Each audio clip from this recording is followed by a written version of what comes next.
హైదరాబాద్ లోని మెహదీపట్నంలో global horizons consultancy యజమాని Fahadh bin సలాం విదేశాల్లో చదువుకోవాలనుకుంటున్న 17 మంది విద్యార్థులను మోసం చేసి కోటి రూపాయలకు పైగా సొమ్ము వసూలు చేశాడు.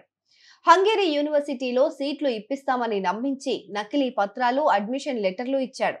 బాధితులు ఆ యూనివర్సిటీని నేరుగా సంప్రదించగా ఈ మోసం బయటపడింది. సలాం అప్పటి నుంచి అజ్ఞాతంలోకి వెళ్లిపోయాడు. పోలీసులు కేసు నమోదు చేసి అతడి కోసం గాలిస్తున్నారు.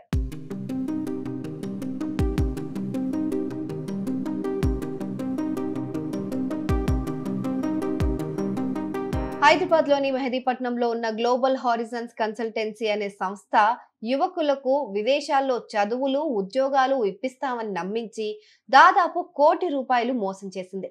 దీనికి నిర్వాహకుడు ఫహద్ బిన్ సలాం. అతను విద్యార్థులను నమ్మించి కోటి రూపాయలు వసూలు చేసి అజ్ఞాతంలోకి వెళ్లిపోయాడు.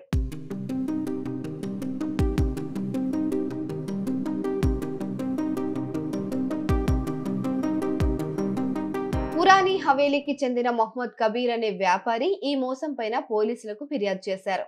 తన కొడుకు మేనల్లుడిని హంగేరీలోని బుడాపెస్ట్ మెట్రోపాలిటన్ యూనివర్సిటీలో చేర్చడానికి సలాంకి 22,30,000 రూపాయలు చెల్లించినట్లు చెప్పారు. సలాం అద్భుతమైన బ్రోచర్లు, ఫేక్ యూనివర్సిటీ టైఅప్లను చూపించి నమ్మించాడని, దీంతో కబీర్, ఇతర బాధితులు అతన్ని బాగా నమ్మేశారని చెప్పుకొచ్చాడు. అతని బ్యాంక్ అకౌంట్ కు విడతల వారీగా డబ్బులు పంపించారట. కబీర్ ఒక్కరే మే 15న 1 లక్ష రూపాయలు, మే 28న 15,30,000 రూపాయలు, జూలై 2న 6 లక్షల రూపాయలు ట్రాన్స్ఫర్ చేశారు.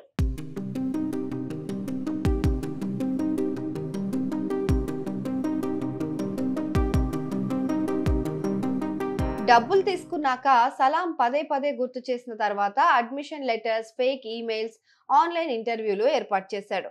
అయితే విద్యార్థులు నేరుగా యూనివర్సిటీని సంప్రదించగా ఆ పత్రాలన్నీ నకిలీవని తేలింది.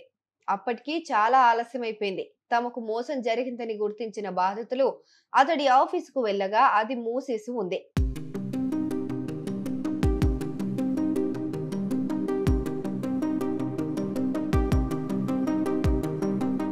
ఆగస్టు 3 నుంచి సలాం మెహదీపట్నంలోని తన ఆఫీసును మూసివేశాడు.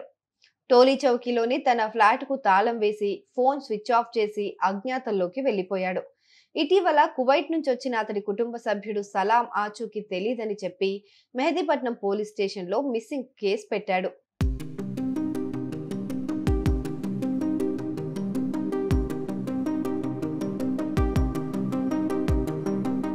కబీర్ ఇచ్చిన ఫిర్యాదు ఆధారంగా పోలీసులు సెక్షన్ 318(4), 336(3), 338, 342 కింద కేసు నమోదు చేశారు. ఈ కేసులో మొత్తం 17 మంది బాధితుల నుంచి దాదాపు కోటి రూపాయలు వసూలు చేసినట్లు పోలీసులు తెలిపారు. ప్రస్తుతం ఫహద్ బిన్ సలాం కోసం పోలీసులు గాలిస్తున్నారు.